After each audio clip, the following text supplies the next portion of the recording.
Para. Você foi ensinado a adorar um homem que nunca existiu. 2000 anos de sermões, catedrais e doutrinas, e ninguém nunca parou para fazer a pergunta mais óbvia.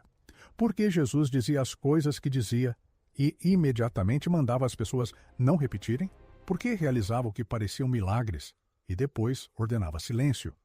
Por que construiu um movimento que deveria mudar o mundo e deliberadamente instalou um mecanismo que garantia que seria mal interpretado em uma geração? E o motivo pelo qual ninguém te mostrou isso é o mesmo motivo pelo qual está enterrado há 2000 anos. Este vídeo não é sobre o que a igreja te ensinou, é sobre o que Jesus realmente fez. E por que a ideia mais perigosa que ele ensinou teve que ser enterrada para a instituição sobreviver. Aqui está o paradoxo que deveria te parar no meio do caminho. 2 bilhões de pessoas se chamam seguidores de Jesus. A maioria nunca encontrou a pessoa real, não porque os textos estão perdidos, não porque a história é obscura, mas porque um conjunto muito deliberado de escolhas foi feito. Sobre quais palavras incluir, quais traduzir de uma forma específica e quais deixar no chão de Nag Hammadi por 1600 anos. Você recebeu uma versão de Jesus que foi projetada para ser administrável. O Jesus real não era administrável. O Jesus real era perigoso. E a ideia mais perigosa que ele ensinou, aquela que ainda é ignorada hoje, não tem nada a ver com acreditar nele. Tem tudo a ver com o que ele mostrou sobre você mesmo. Agora, para um segundo. Você ouviu a versão padrão tantas vezes que parece um fato. Jesus veio para salvar o mundo. Jesus morreu pelos seus pecados. Jesus subiu ao céu. Mas aqui está o problema. Essa sequência, pecado, sacrifício, salvação, foi construída depois do fato. Foi montada em concílios, votada por bispos, moldada por compromissos políticos. A estrutura original do que Jesus ensinou não era uma teologia, era um método. Uma tecnologia psicológica precisa e repetível, projetada para transformar a consciência humana de dentro para fora. E a primeira coisa que essa tecnologia exigia era que você parasse de terceirizar sua transformação para qualquer outra pessoa. Essa é a ideia mais perigosa, que o reino de Deus não é um lugar para onde você vai depois de morrer, que não é algo que Jesus trará de volta quando retornar, que já está aqui, dentro de você, agora mesmo. Operando, quer você saiba ou não. Jesus disse isso em Lucas 17, versículo 21. O reino de Deus está entos humon. A palavra grega entos não significa entre vocês, como a maioria das traduções interpreta. Significa dentro, interno, já presente. O reino de Deus já está dentro de você. Não é futuro, não é externo, não é condicionado à crença, já está presente. Agora, aqui está algo que deveria te parar completamente. Jesus nunca disse que o reino era um evento futuro. Ele disse que era um estado presente. Ele disse que era como o fermento escondido na massa, como um tesouro escondido em um campo, como uma rede lançada ao mar. Cada uma dessas metáforas aponta para algo já presente, já funcionando, já disponível. A única coisa necessária é que você o reconheça. E é aqui que fica perigoso. Porque se o reino já está dentro de você, então você não precisa de um padre para acessá-lo. Você não precisa de uma igreja para mediá-lo. Você não precisa de uma doutrina para defini-lo. Você não precisa de nada além da sua própria consciência. Pensa nisso. Jesus, essencialmente, entregou a cada pessoa que o ouviu uma chave para uma porta que a instituição religiosa passou séculos construindo muros ao redor. O sistema do templo em Jerusalém era construído sobre mediação. Você precisava de um sacerdote para oferecer sacrifício. Você precisava de um sistema para ser perdoado. Jesus entrou e disse, essencialmente, que o sistema é irrelevante. O templo é irrelevante. O reino está dentro de você. Acesse-o diretamente. Isso não é uma declaração religiosa. Isso é uma desconstrução da própria religião. E piora, porque a instituição que se formou ao redor de Jesus após sua morte teve uma escolha. Poderia continuar sua desconstrução. Poderia continuar ensinando que o reino é interno, que o acesso é direto, que a única autoridade é a sua própria transformação. Ou poderia reconstruir os muros que Jesus tinha derrubado. Poderia restabelecer a mediação. Poderia recriar um sacerdócio. Poderia pegar o ensinamento mais radical da história humana e achatá-lo em outro sistema de controle. E você sabe qual escolha foi feita. Os concílios que canonizaram o Novo Testamento não selecionaram apenas textos. Eles selecionaram uma lente específica através da qual lê-los. O Evangelho de Tomé, descoberto em Nag Hammadi em 1945, contém 114 ditos de Jesus. Muitos deles coincidem quase palavra por palavra com os evangelhos canônicos. Mas um dito aparece em Tomé que não aparece em Mateus, Marcos, Lucas ou João. É o dito 113. Jesus diz aos discípulos: "O reino está dentro de vocês e fora de vocês. Quando vocês se conhecerem, então serão conhecidos, e perceberão que são filhos do Pai vivo. Mas se não se conhecerem, então viverão na pobreza. E vocês são a pobreza." Isso não é teologia. Isso é uma instrução direta em autoconhecimento. O reino é acessado através do conhecimento de si mesmo, não através de acreditar em Jesus. Não através de entrar para uma igreja, através de conhecer a si mesmo. E é exatamente isso que foi enterrado. Se o que você acabou de ler está te perturbando, se você está começando a sentir que algo essencial foi removido, não adicionado, então fique neste canal. Cada vídeo vai uma camada mais fundo no Jesus que foi sistematicamente enterrado. E antes que o algoritmo enterre esta mensagem, preciso que você responda uma coisa nos comentários. De que cidade você está assistindo? Porque isso não é só para você. Isso está chegando a Londres e Lagos, a São Paulo e Seul. E quero ver onde estão aqueles que estão prontos para se conhecer.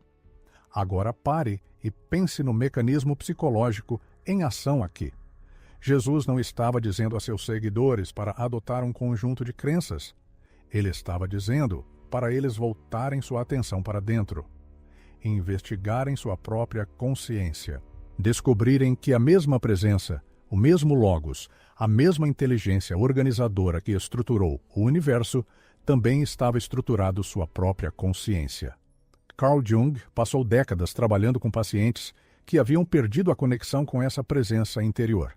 Ele a chamava de Self, o arquétipo da totalidade, que organiza a psique de dentro. Ele escreveu extensivamente sobre Jesus como um símbolo do Self, não como uma figura histórica para ser adorada, mas como uma imagem viva do que todo ser humano está destinado a se tornar. É aqui que tudo muda. Jesus não estava te ensinando a adorá-lo. Ele estava te mostrando o que você é. Eu sou o caminho, ele disse. Eu sou a verdade. Eu sou a vida. Todo tradutor que você já ouviu interpretou isso como uma reivindicação exclusiva, só através de mim. Só este caminho. Mas aqui está o que acontece quando você olha para o grego original. A palavra é rhodos. Significa um caminho, uma estrada, um método, um processo. Não é uma identidade estática, é um caminho. O que Jesus estava dizendo não era: eu sou o único caminho para Deus. O que ele estava dizendo era: o caminho que estou trilhando é o caminho que leva à vida. Trilhado você mesmo. Rubem Alves entendeu isso melhor do que a maioria dos teólogos. Ele passou a vida estudando as religiões do mundo e encontrou o mesmo padrão repetido em todas as culturas. A jornada do herói. Aquele que deixa o mundo conhecido, passa por provações, morre simbolicamente e retorna transformado. Alves disse que Jesus não é o Filho único de Deus. Jesus é o padrão do que toda vida humana está destinada a ser. A crucificação não é um evento histórico único que te salva do pecado. A crucificação é o que acontece quando você alinha sua vida com a verdade em um mundo construído sobre mentiras. E a ressurreição é o que acontece quando a verdade não pode ser morta. É por isso que a instituição enterrou o Evangelho de Tomé. É por isso que o reino foi realocado para o céu. É por isso que a salvação foi transformada em uma transação baseada na crença, em vez de uma transformação baseada na prática. Porque se o reino está dentro de você, você não precisa da instituição. E se você não precisa da instituição, a instituição perde o poder. Mas aqui está a coisa. A instituição não suprimiu apenas o ensinamento. Ela o substituiu por uma falsificação. Em vez de o reino está dentro de você, conheça a si mesmo. Disse: o reino está no céu. Acredite em Jesus. Em vez de "você pode fazer coisas maiores do que estas", disse "só Jesus podia fazer essas coisas". Em vez de "sejam perfeitos como o Pai de vocês é perfeito", disse "você é caído e nunca pode ser perfeito sem a graça". Toda a estrutura do cristianismo ortodoxo é construída sobre a premissa de que você é fundamentalmente quebrado e incapaz de transformação sem intervenção externa. Jesus ensinou exatamente o oposto. Ele ensinou que você é a imagem de Deus, que o reino já está dentro de você, que você pode fazer o que ele fez. E maior. Lembra do que eu disse no começo, que isso foi construído de propósito. É exatamente isso que quero dizer. O Concílio de Nicéia, em 325, depois de Cristo, não foi um debate teológico. Foi uma consolidação política. O Império Romano tinha acabado de legalizar o cristianismo. Constantino precisava de uma religião unificada para estabilizar seu império. Ele não podia pagar por um Jesus que ensinava que o reino é interno e não requer instituição. Ele precisava de um Jesus que fundasse uma igreja, que estabelecesse uma hierarquia, que exigisse bispos e concílios e credos para acessar. O credo niceno não é um resumo do que Jesus ensinou. É um documento político que estabeleceu quem tinha autoridade para definir o que Jesus ensinou. Se aquele momento acabou de cair para você, se você está começando a ver a distância entre o Jesus que ensinou, o reino está dentro de você, e o Jesus que o Concílio de Nicéia precisava que você acreditasse, então fique neste canal. Cada vídeo vai uma camada mais fundo, e a próxima camada sempre muda mais do que a última. Porque o que a maioria das pessoas nunca ouve é que os textos que eles jogaram fora contam uma história completamente diferente, uma que pode quebrar toda a sua estrutura se você se permitir. Agora veja o que acontece quando você aplica essa lente a todo o Novo Testamento. Os 4 evangelhos canônicos foram selecionados de um grupo muito maior de textos. Os critérios de seleção não eram precisão histórica. Os critérios eram consistência teológica com a posição ortodoxa emergente. Qualquer texto que retratasse Jesus como um mestre de sabedoria, em vez de um sacrifício divino, era rejeitado. Qualquer texto que enfatizasse o autoconhecimento acima da crença era suprimido. O Evangelho de Maria Madalena retrata Jesus ensinando que o reino é acessado através da prática espiritual interior. Foi rejeitado. O Evangelho de Filipe descreve Jesus como um revelador de conhecimento secreto sobre a natureza da realidade. Foi rejeitado. O Evangelho de Tomé não contém narrativa da paixão, ressurreição ou teologia da expiação. Foi rejeitado. E o que sobrou? 4 evangelhos que contam essencialmente a mesma história. Jesus veio, Jesus morreu, Jesus ressuscitou. A diversidade do movimento inicial de Jesus foi colapsada em uma única narrativa, e essa narrativa era aquela que tornava a instituição necessária. Presta atenção nisso. A palavra que Jesus mais usou para descrever sua missão não foi salvar, foi pregar. O grego é kerusso, significa proclamar, anunciar, declarar como um arauto. E o que ele estava proclamando? O Basileia. O reino, não um reino futuro, não um reino celestial, o reino que está entosumon, dentro de você, já presente. Jesus foi um arauto anunciando que a realidade mais fundamental do universo já está operando dentro da sua própria consciência. E a única coisa necessária para acessá-la é que você volte sua atenção para dentro e reconheça o que já está lá. Esse é o padrão completo. E ele ainda está operando agora, na vida que você está vivendo. E o motivo pelo qual ninguém te mostrou isso é o mesmo motivo pelo qual está enterrado há 2000 anos. Aqui está o paradoxo que deveria paralisar você. 2 bilhões de pessoas se chamam de seguidores de Jesus. A maioria nunca conheceu a pessoa real. Não porque os textos estão perdidos, não porque a história é obscura, mas porque uma escolha muito deliberada foi feita sobre quais palavras incluir, quais traduzir de uma maneira específica e quais deixar enterradas em Nag Hammadi por 1600 anos. Você recebeu uma versão de Jesus que foi projetada para ser manejável. O Jesus real não era manejável. O Jesus real era perigoso, e a ideia mais perigosa que ele já ensinou, aquela que ainda é ignorada hoje, não tem nada a ver com crer nele. Tem tudo a ver com o que ele mostrou sobre você. Agora olha o que acontece. Você ouviu a versão padrão tantas vezes que parece fato. Jesus veio para salvar o mundo. Jesus morreu pelos seus pecados. Jesus ascendeu ao céu. Mas aqui está o problema. Essa sequência, pecado, sacrifício, salvação, foi construída depois dos fatos. Foi montada em concílios, votada por bispos, moldada por compromissos políticos. A estrutura original do que Jesus ensinou não era uma teologia, era um método. Uma tecnologia psicológica precisa e repetível, projetada para transformar a consciência humana de dentro para fora.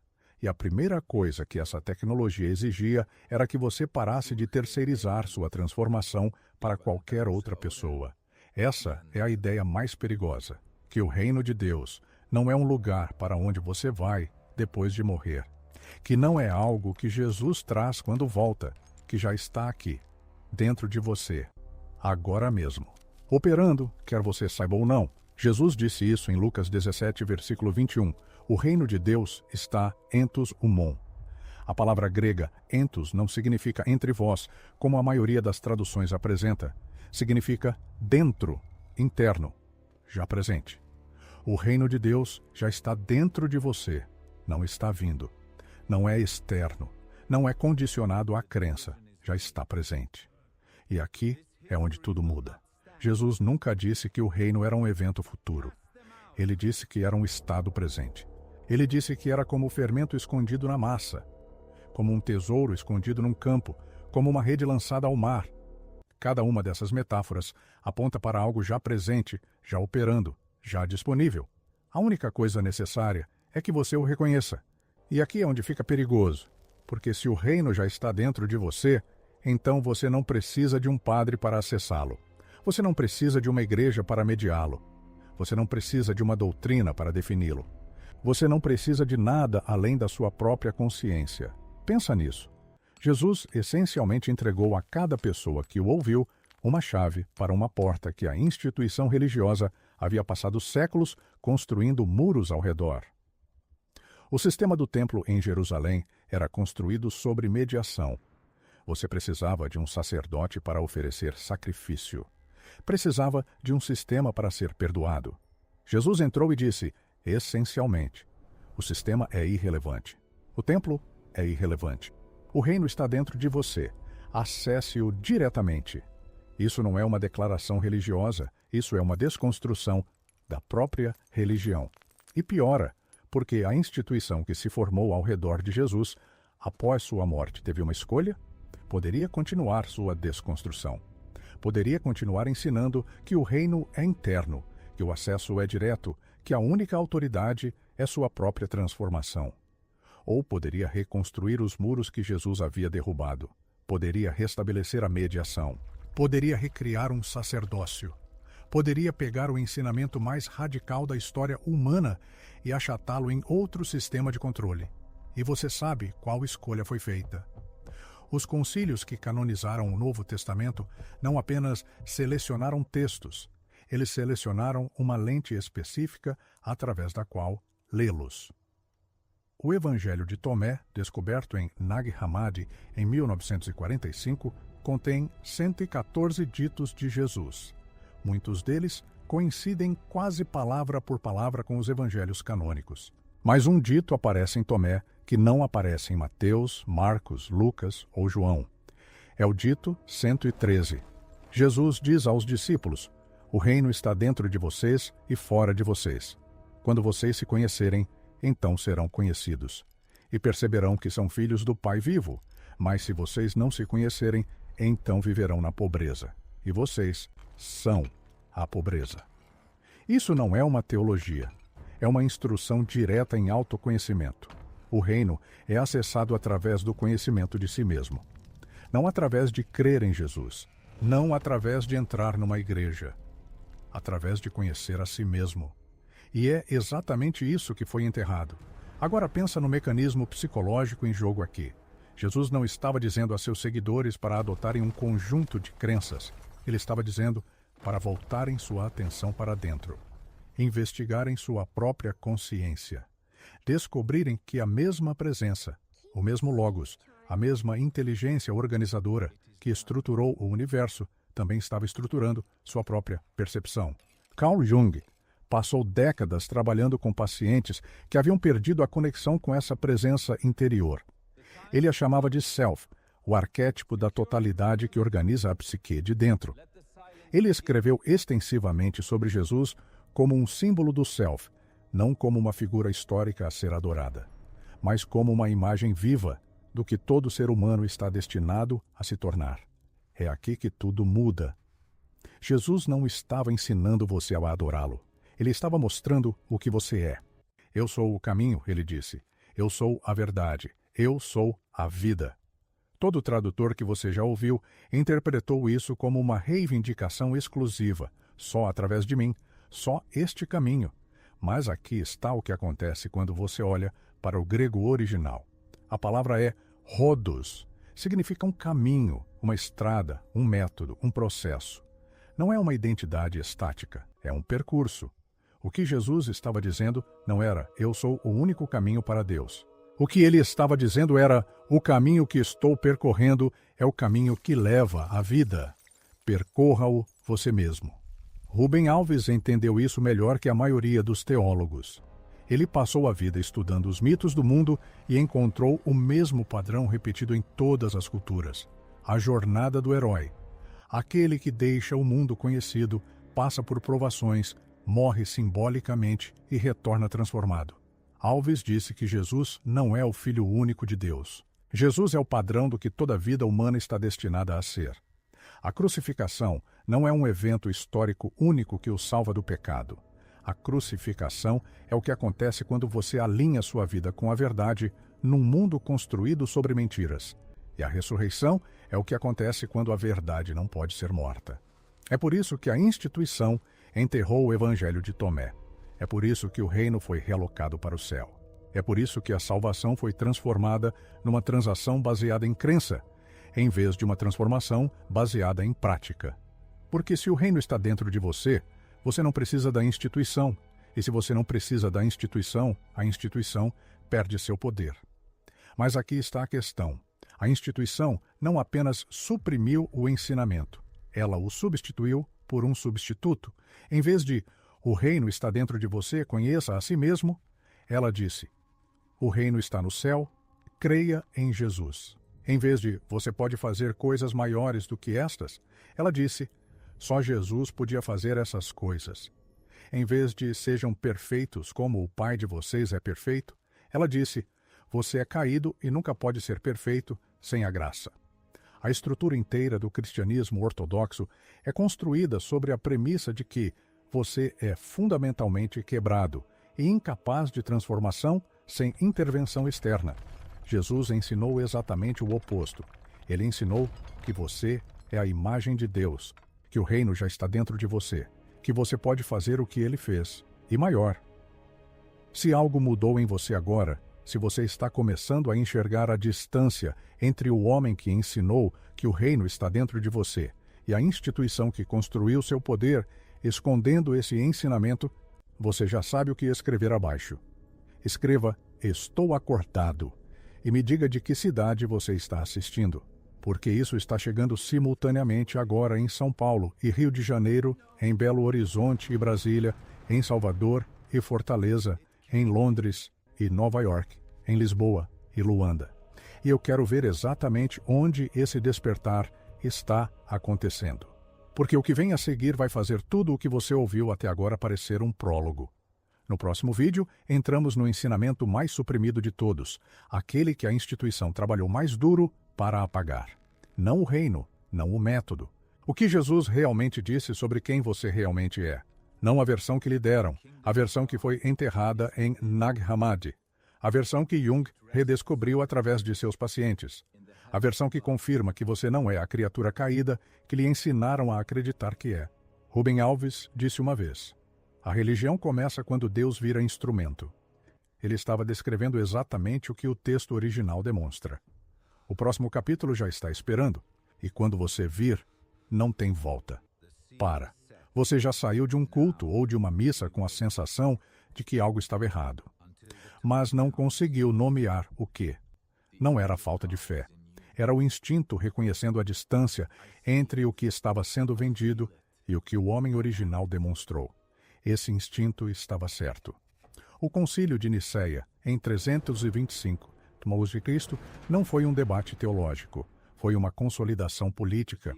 O Império Romano acabara de legalizar o cristianismo e Constantino precisava de uma religião unificada para estabilizar seu império. Ele não podia tolerar um Jesus que ensinasse que o reino é interno e que não precisa de instituição. Ele precisava de um Jesus que fundasse uma igreja, que estabelecesse uma hierarquia, que exigisse bispos, concílios e credos para ser acessado. O Credo Niceno não é um resumo do que Jesus ensinou. É um documento político que definiu quem tinha autoridade para definir o que Jesus ensinou.